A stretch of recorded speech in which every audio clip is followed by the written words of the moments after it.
ਅਸੀਂ ਜੀ ਮਰੀਮ ਨਵਾਜ਼ ਅੱਗੇ ਅਪੀਲ ਕਰਨੇ ਆ ਕਿ ਸਾਨੂੰ ਇਨਸਾਫ ਦਿੱਤਾ ਜਾਵੇ। ਅਸੀਂ ਮਾੜੇ ਲੋਕ ਹਾਂ, ਅਸੀਂ ਲੜ ਝਗੜ ਨਹੀਂ ਸਕਦੇ ਕਿ ਸਾਨੂੰ ਇਨਸਾਫ ਦਿੱਤਾ ਜਾਵੇ। ਜੇ ਇਨਸਾਫ ਨਾ ਦਿੱਤਾ ਗਿਆ ਤਾਂ ਮੈਂ ਆਪਣੇ ਦੂਜੇ ਬੱਚੇ ਵੀ ਲੈ ਕੇ ਤੇ ਰੋਡ ਤੇ ਚੜ ਜਾਣਾ। ਕੰਨ ਲਾਇਆ, ਅੱਖਾਂ 'ਚ ਉਹਨਾਂ ਸੂਵੇ ਮਾਰੇ ਨੇ, ਅੱਖਾਂ ਦਾ ਨੂਰ ਵੀ ਚੋਕ ਗਿਆ ਸਰ। ਕੰਨ ਵੀ ਲਾ ਦਿੱਤਾ ਹਾਂਜੀ, ਕੰਨ ਵੀ ਤੇ ਅੱਖਾਂ 'ਚ ਟਾਂਕਿਆਂ ਨਾਲ ਲਾਇਆ। ਤੁਸੀਂ ਆਇਓ ਇੱਥੇ ਜਨਰਲ ਹਸਪੀਟਲ, ਅਸੀਂ ਦਾਖਲ ਹਾਂ ਤੇ ਬੱਚੀ ਦੀ ਹਾਲਤ ਬਹੁਤ ਸੀਰੀਅਸ ਤੇ ਖੂਨ ਚਾਹੀਦਾ ਤੇ ਤੁਸੀਂ ਆਇਓ। ਦਿਮਾਗ ਇੰਜ ਬਾਹਰ ਨਿਕਲਿਆ ਬੱਚੇ ਮੇਰੇ ਨੇ, ਉਹਨੇ ਆਪਣੇ ਹੱਥਾਂ ਨਾਲ ਫੜ ਕੇ ਇੰਜ ਵਿੱਚ ਰੱਖਿਆ ਜਦੋਂ ਦਿਮਾਗ ਵਾਲੀ ਵਾਰਡ 'ਚ ਖੜਿਆ। ਮਹੀਨੇ ਹੋ ਗਏ ਸ਼ਾਦੀ ਕੀਤੀਆਂ ਤੇ 6 ਮਹੀਨਿਆਂ ਦੀ ਬੱਚੀ ਹਮਲਾ ਸੀ, 2 ਕਤਲ ਹੋ ਗਏ। किसी ने सुना कि किसी ने अपनी बेटी की आंखों में बर्फ वाला सुवा मारा होगा। इकरा की आंखों में बर्फ वाला सुवा भी मारा गया। मानावाला में एक ऐसा इंसानियत सोज वाक़या हुआ कि इंसानियत भी शर्मा गई।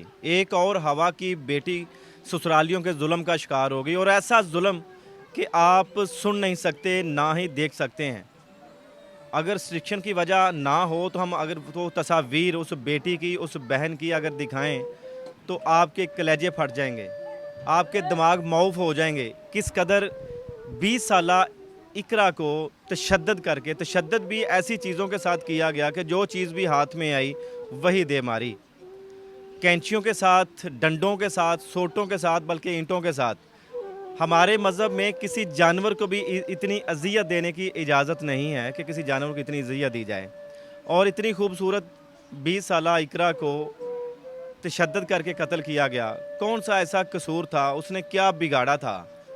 अभी तो हाथों की मेहंदी का रंग भी फीका नहीं पड़ा था कि जालिमों ने खून का रंग चढ़ा दिया। 6 माह की हामला थी, ये एक नहीं, ये दोहरा कत्ल है। इस वक्त हमारे साथ मुद्दई मुकदमा इकरा के वालिद हमारे साथ मौजूद हैं। वो इस कंडीशन में भी नहीं है कि बात कर सकें कि जिनकी बेटी, जिन्होंने इसी गोद में बड़े लाड के साथ, बड़े चाव के साथ उसे पाला, जिंदा सलामत हंसती खेलती हुई इस घर से उसकी डोली रुखसत होती है और जनाजा इस घर से उठता है। शायद उस बेटी ने यही बात अपने बाप की अपने दिमाग में नक्श कर ली थी कि बेटा इस घर से तुम्हारी डोली उठ रही है और उस घर से तुम्हारा जनाजा उठे। कभी रूठ के, कभी लड़ के, कभी झगड़ के इस घर में नहीं आना। और वो फर्मा बरदार बेटी जिसकी पूरा मोहल्ला गवाही देता है कि इतनी नेक और पारसा बेटी है, क्या मैं बयान करूं कि ये कोई पहला वाक़या पाकिस्तान में नहीं हुआ। ऐसे कई वाक़यात हैं जो रिपोर्ट करते आए हैं। ज़ारा के साथ जैसे कत्ल किया गया, जैसे ज़ारा का जुल्म आप लोगों ने देखा कि उसके साथ ससुरालियों ने कैसा जुल्म किया। अब ये जो जुल्म इकरा के साथ हुआ है, ज़ारा को भी भूल गए हैं लोग। क्या ये जो ससुरालियों के हाथों बहू जो होती है वो हमेशा जुल्म का शिकार वही होगी? कभी किसी ने सुना कि किसी ने अपनी बेटी का गला काट दिया, किसी ने अपनी बेटी के सर में ईंटें मार के, कैंचियाँ मार के, राड मार के उसे कत्ल किया गया? और क्या कभी किसी ने सुना कि किसी ने अपनी बेटी की आंखों में बर्फ़ वाला सुवा मारा होगा? इकरा की आंखों में बर्फ़ वाला सुवा भी मारा गया। मज़ीद तफसील जानते हैं कि ऐसा कसूर क्या किया था इकरा ने जो इसे इतनी अजियतनाक मौत दी गई। मेरे भाई, बहुत अफसोसनाक वाक़या होया जिस तरह तुहाडी बेटी नूं बड़े जुल्म करके, बड़ा तशद्दद करके कत्ल किया गया। ਕੀ ਕਸੂਰ ਸੀ ਸਾਡੀ ਭੈਣ ਦਾ, ਕਿਉਂ ਮਾਰਿਆ ਗਿਆ ਉਹਨੂੰ? ਕਸੂਰ ਦਾ ਜੀ ਸਾਨੂੰ ਪਤਾ ਨਹੀਂ ਲੱਗਾ, ਨਾ ਸਾਨੂੰ ਦੱਸਿਆ ਗਿਆ। ਸਾਨੂੰ ਤੇ ਜ਼ੁਲਮ ਦਾ ਪਤਾ ਲੱਗਾ ਕਿ ਜ਼ੁਲਮ ਹੋ ਗਿਆ ਉਹਦੇ ਨਾਲ, ਤੇ ਅਸੀਂ ਇਹਦਾ ਇਨਸਾਫ ਚਾਹੁੰਦੇ ਹਾਂ ਕਿ ਸਾਨੂੰ ਕਿਸੇ ਤਰੀਕੇ ਨਾਲ ਵੀ ਮਰੀਮ ਨਵਾਜ਼ ਕੋਲੋਂ ਜਾਂ ਸਹੇਲ ਚਠੇ ਕੋਲੋਂ ਇਨਸਾਫ ਚਾਹੀਦਾ ਹੈ ਸਰ। ਅੱਛਾ, ਕਿੰਨਾ ਅਰਸਾ ਹੋ ਗਿਆ ਸ਼ਾਦੀ ਕੀਤਿਆਂ, ਕਿੰਨੀ ਦੇਰ ਹੋਈ 7 ਮਹੀਨੇ ਹੋ ਗਏ ਸ਼ਾਦੀ ਕੀਤੀਆਂ ਤੇ 6 ਮਹੀਨਿਆਂ ਦੀ ਬੱਚੀ ਹਮਲਾ ਸੀ, 2 ਕਤਲ ਹੋ ਗਏ ਨੇ। ਹਾਂਜੀ। ਤੇ ਕਦੀ ਤੁਹਾਨੂੰ ਤੁਹਾਡੀ ਬੇਟੀ ਨੇ ਸ਼ਿਕਾਇਤ ਕੀਤੀ ਸੀ ਇਹਦੇ ਦੌਰਾਨ ਕਿ ਮੇਰੇ ਨਾਲ ਕੋਈ ਜ਼ੁਲਮ ਹੋ ਰਿਹਾ ਹੈ, ਸਿਤਮ ਹੋ ਰਿਹਾ ਹੈ? ਕਦੀ ਵੀ ਨਹੀਂ ਗੱਲ ਹੋਈ। ਸਸੁਰਾਲੀਆਂ ਨੇ, ਇਕਰਾ ਦੇ ਸਸੁਰਾਲੀਆਂ ਨੇ ਕਦੀ ਸ਼ਿਕਾਇਤ ਕੀਤੀ ਹੋਏ ਕਿ ਤੁਹਾਡੀ ਬੇਟੀ ਸਾਡਾ ਰੋੜਦੀ ਏ, ਵਿਗਾੜਦੀ ਏ, ਸਾਨੂੰ ਬੁਰਾ ਭਲਾ ਕਹਿੰਦੀ ਏ, ਸਾਨੂੰ ਗਾਲਾਂ ਕੱਢਦੀ? ਉਹਨਾਂ ਵੀ ਕਦੀ ਵੀ ਨਹੀਂ ਇਸ ਤਰ੍ਹਾਂ ਦੀ ਕੋਈ ਗੱਲ ਕੀਤੀ। ਅਚਾਨਕ ਐਸਾ ਕਿਹੜਾ ਕੋਈ ਤੂਫਾਨ ਬਰਪਾ ਹੋ ਗਿਆ ਕਿ ਉਹਨਾਂ ਤੁਹਾਡੀ ਬੇਟੀ ਦੇ ਨਾਲ ਇੰਨਾ ਤਸ਼ੱਦਦ ਕੋਈ ਜਾਨਵਰ ਨਾਲ ਨਹੀਂ ਕਰਦਾ ਜਿਵੇਂ ਤੁਹਾਡੀ ਬੇਟੀ ਨਾਲ ਉਹਨਾਂ ਕੀਤਾ? ਸਾਨੂੰ ਸਰ ਇਹ ਹੀ ਪਤਾ ਲੱਗਾ ਕਿ ਉਹ ਆਣ ਕੇ ਰਹੀ 7ਵੇਂ ਮਹਰਮ ਆਈ ਹੈ ਤੇ 12ਵੇਂ ਮਹਰਮ ਗਈ ਕਿ ਉਹ ਇਸੇ ਗੱਲ ਤੋਂ ਹੀ ਬੋਲੇ ਝਗੜੇ ਨੇ ਕਿ ਉਹ ਨਾਗਰੀ ਦਾ ਤੂੰ ਇੰਨੇ ਦਿਨ ਕਿਉਂ ਪੇਕਿਆਂ ਤੇ ਰਹੀ। ਪੇਕਿਆਂ ਕੋਲ ਇੰਨੀ ਦੇਰ ਕਿਉਂ ਰਹੀ? ਹਾਂਜੀ ਧੀਆਂ ਤੇ ਮਾਂ ਪਿਓ ਕੋਲ ਆਉਂਦੀਆਂ ਨੇ। ਹਾਂਜੀ ਤੇ ਉਹ ਬਸ ਇਹੋ ਹੀ ਗੱਲ, ਹੋਰ ਇਸ ਤੋਂ ਅੱਗੇ ਕੋਈ ਗੱਲ ਨਹੀਂ। ਤੁਹਾਡੀ ਬੇਟੀ ਨੇ ਤੁਹਾਨੂੰ ਫੋਨ ਕਰਕੇ ਨਹੀਂ ਸੀ ਦੱਸਿਆ? ਬੱਚੀ ਜਾਂ ਤੇ ਕੋਈ ਸਾਨੂੰ ਬਿਆਨ ਦਿੰਦੀ ਜਾਂ ਉਹਦੇ ਲਈ ਸਾਡੇ ਹਸਪਤਾਲ 'ਚ ਗੱਲ ਹੁੰਦੀ ਜਾਂ ਫੋਨ ਤੋਂ ਪਹਿਲੇ ਕੋਈ ਮਤਲਬ ਕੋਈ ਇਸ ਤਰ੍ਹਾਂ ਦਾ ਕੋਈ ਥੋੜੀ ਖਹਿ ਬਖਾ ਹੁੰਦੀ, ਸਾਨੂੰ ਪਤਾ ਲੱਗਦਾ ਕਿ ਇਹ ਗੱਲ ਤੋਂ ਝਗੜੇ ਨੇ। ਸਾਡੇ ਕੋਲ ਕੋਈ ਗੱਲ ਨਹੀਂ, ਸਾਨੂੰ ਤੇ ਉੱਥੇ ਸਮਝ ਲਓ ਕਿ ਮਰੀ ਦੇ ਕੋਲ ਹੀ ਪਹੁੰਚਾਇਆ ਤੇ ਅਸੀਂ ਜਦੋਂ ਉੱਥੇ ਪਹੁੰਚੇ ਹਾਂ ਤੇ ਉਹ ਭੱਜ ਗਏ ਨੇ।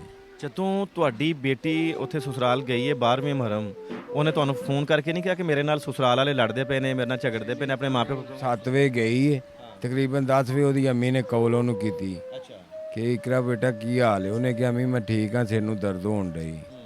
ਤੇ ਬਸ ਇੰਨੀ ਕੋਈ ਗੱਲ ਕੀਤੀ ਹੈ। ਉਹਨੇ ਕਿਹਾ ਚੱਲ ਠੀਕ ਹੈ ਫਿਰ ਦਵਾਈ ਖਾ ਕੇ ਤੇ ਮੇਰਾ ਪੁੱਤਰ ਸੌਂ ਜਾ, ਮੈਂ ਤੈਨੂੰ ਤੰਗ ਨਹੀਂ ਕਰਦੀ, ਤੂੰ ਸੌਂ ਜਾ। ਇਸ ਵਾਕਿਆ ਦੀ ਇਤਲਾਹ ਤੁਹਾਨੂੰ ਕਿਸ ਤਰ੍ਹਾਂ ਮਿਲਦੀ ਹੈ ਕਿ ਇਕਰਾ ਦੇ ਨਾਲ ਇੰਨਾ ਵੱਡਾ ਜ਼ੁਲਮ ਦਾ ਪਹਾੜ ਢਾ ਦਿੱਤਾ ਗਿਆ ਹੈ? ਇਸ ਵਾਕਿਆ ਦੀ ਇਤਲਾਹ ਸਾਨੂੰ ਸਰ ਉਹਦੇ ਸਹੁਰੇ ਨੇ ਦਿੱਤੀ। ਰਾਤੀ ਉਹਨੇ 1 ਵਜੇ ਮੈਨੂੰ ਕਾਲ ਕੀਤੀ ਜੀ ਇਕਰਾ ਦੀ ਤਬੀਅਤ ਅਚਾਨਕ ਖਰਾਬ ਹੋ ਗਈ ਹੈ ਤੇ ਮੈਂ ਲੈ ਕੇ ਜਾਣ ਡਿਆ ਨਨਕਾਣੇ ਤੇ ਉੱਥੋਂ ਹੋ ਕੇ ਫਿਰ ਦੱਸ। ਫਿਰ ਉਹਦੀ ਕਾਲ ਆਈ ਹੈ ਜੀ ਮੈਂ ਹੁਣ ਜਾ ਰਿਹਾ ਲਾਹੌਰ, ਨਨਕਾਣੇ ਵਾਲਿਆਂ ਜਵਾਬ ਦੇ ਦਿੱਤਾ ਤੇ ਉੱਥੇ ਜਾ ਕੇ ਮੈਂ ਤੁਹਾਨੂੰ ਇਤਲਾਹ ਕਰਨਾ।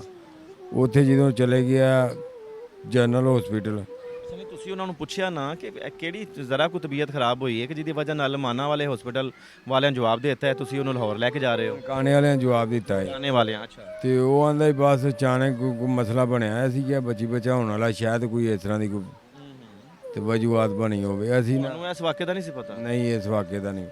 ਉਹ ਜਦੋਂ ਫਿਰ ਮੈਂ ਉੱਥੇ ਗਿਆ ਇਹਨੇ ਮੈਨੂੰ ਸਵੇਰ ਫਿਰ ਕਾਲ ਕੀਤੀ 4 ਵਜੇ ਜੀ ਤੁਸੀਂ ਆਇਓ ਇੱਥੇ ਜਨਰਲ ਹਸਪੀਟਲ, ਅਸੀਂ ਦਾਖਲ ਹਾਂ ਤੇ ਬੱਚੀ ਦੀ ਹਾਲਤ ਬਹੁਤ ਸੀਰੀਅਸ ਤੇ ਖੂਨ ਚਾਹੀਦਾ ਤੇ ਤੁਸੀਂ ਆਇਓ। ਮੈਂ ਆਪਣੇ 2 ਬੱਚੇ ਨਾਲ ਲਏ ਨੇ, ਆਪਣੀ ਬੇਗਮ ਲਈ ਹੈ ਤੋਂ ਕਾਰ ਕਰਾਈ, ਮੈਂ ਲਾਹੌਰ ਚਲੇ ਗਿਆ।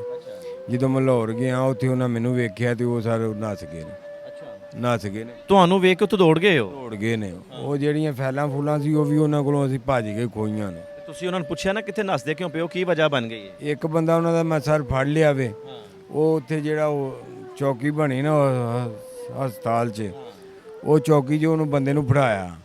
ਉਹ ਬੰਦੇ ਚੌਕੀ ਵਾਲੇ ਪੁਲਿਸ ਵਾਲੇ ਨੇ ਕਿਹਾ ਕਿ ਨਾਗਲੀ ਦਾ ਤੁਸੀਂ ਨਾ ਇੱਥੇ ਮਤਲਬ ਇੱਕ ਦੂਜੇ ਨਾਲ ਲੜਦੇ ਪਏ ਹੋ ਤੇ ਤੁਹਾਨੂੰ 751 ਦੇ ਅੰਦਰ ਕਰਨਾ। ਮੈਂ ਸਾਡੀ ਬੱਚੀ ਦੀ ਹਾਲਤ ਵੇਖ ਮੈਂ ਇਹਨਾਂ ਨੂੰ ਛੱਡਣ ਵਾਲੇ ਆਇਆ ਨੇ।